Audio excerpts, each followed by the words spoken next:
Thanks for joining me again for another Pixie Talks review vlog. Pixie Talks, reviews and vlogs at Pixie Talks.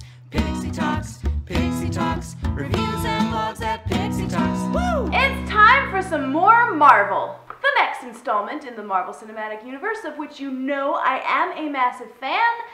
This is Ant-Man.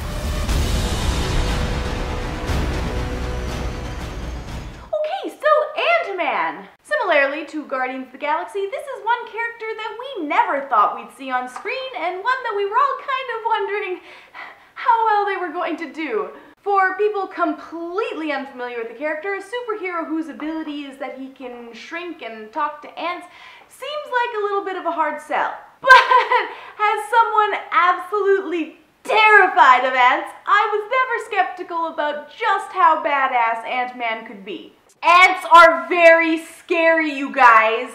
Of course, this Ant-Man is Scott Lang, as being taught by the previous Ant-Man, Hank Pym. So it's kind of like a Mask of Zorro kind of deal here.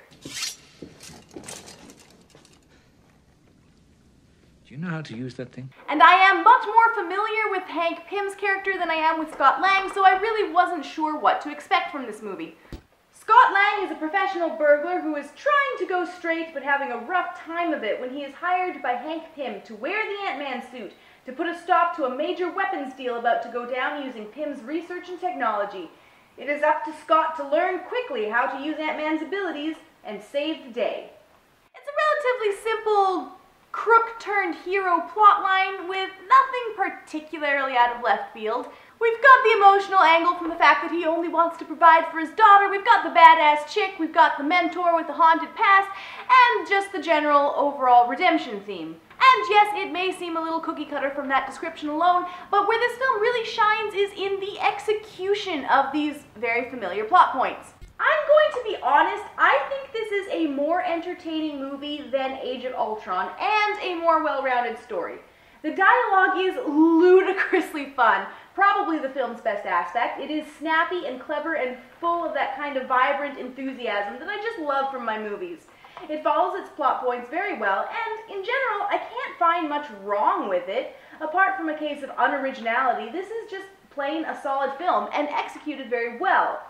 Many have criticized it for being generic, but in general, I don't typically find the use of well-known tropes to be a bad thing in and of themselves, as long as they are worked with well, and I felt that this movie did a good job in that respect.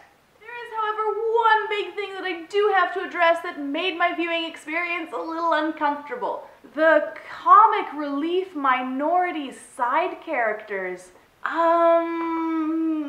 What? A trio of goofy, not-so-bright burglars who are the film's only minority characters aside from Falcon? Hollywood. I thought we were better than this. Please be better than this. It was uncomfortable enough that it really marred an otherwise ludicrously fun viewing experience, and I'm not the only one that thought so.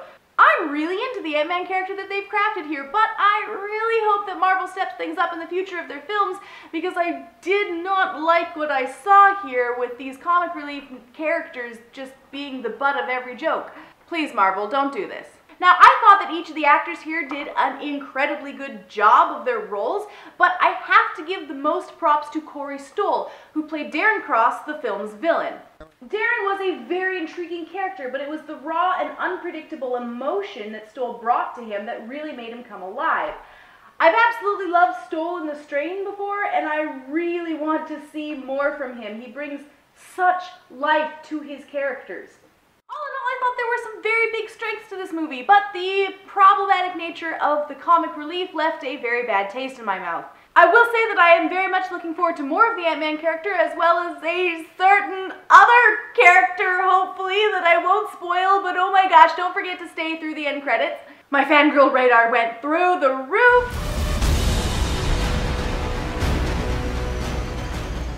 And that's it for my review of Ant-Man. I hope you enjoyed the video. Please do be sure to subscribe for more. Add me on Facebook and Twitter, and I'll see you guys next week. Bye!